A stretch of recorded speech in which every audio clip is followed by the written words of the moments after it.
دوستو حضور اکرم صلی اللہ علیہ وآلہ وسلم نے ارشاد فرمایا کہ جب کوئی شخص بیمار ہوتا ہے تو اللہ تعالیٰ اپنے فرشتوں سے ارشاد فرماتا ہے کہ جاؤ پتہ کر کے آؤ کہ میرا بندہ میرے بارے میں کیا کہہ رہا ہے۔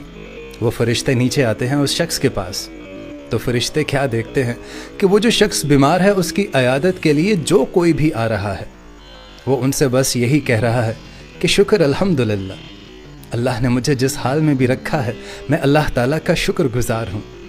تو وہ فرشتے دوبارہ آسمان پر اللہ تعالیٰ کے عرش پر حاضر ہوتے ہیں اور عرض کرنے لگتے ہیں کہ یا باری تعالیٰ، وہ شخص جسے آپ نے بیمار کیا ہے اس سے تو جو کوئی بھی پوچھتا ہے وہ تو آپ کا شکر بجا لاتا ہے کہ اللہ تعالیٰ نے مجھے جس حال میں بھی رکھا ہے وہ آپ کا شکر گزار ہے۔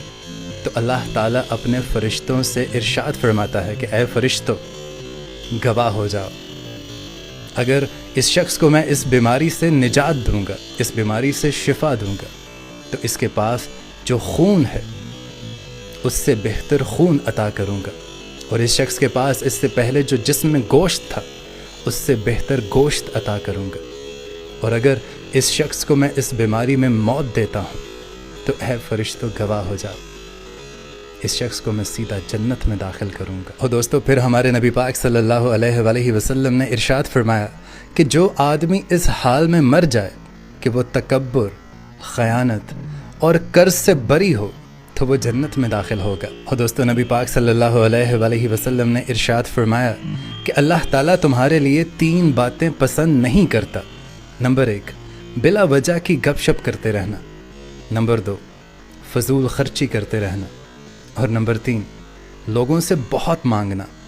یہ اللہ تعالیٰ تمہارے لیے بالکل پسند نہیں کرتا۔ اور دوستو نبی پاک صلی اللہ علیہ وآلہ وسلم نے یہ بھی ارشاد فرمایا کہ خرچ کیا کرو، اپنے مال کو گن گن کے مت رکھا کرو، ورنہ اللہ تعالیٰ تمہیں بھی گن گن کر ہی دے گا۔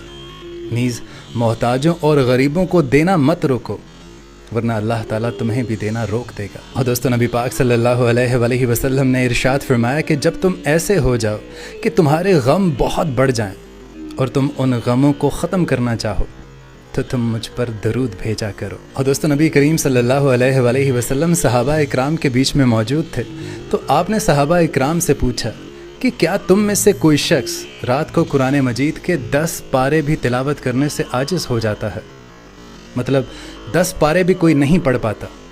تو صحابہ اکرام عرض کرنے لگے کہ اے اللہ کے رسول، رات کے وقت کوئی 1/3 قرآن پاک کی تلاوت کیسے کر سکتا ہے؟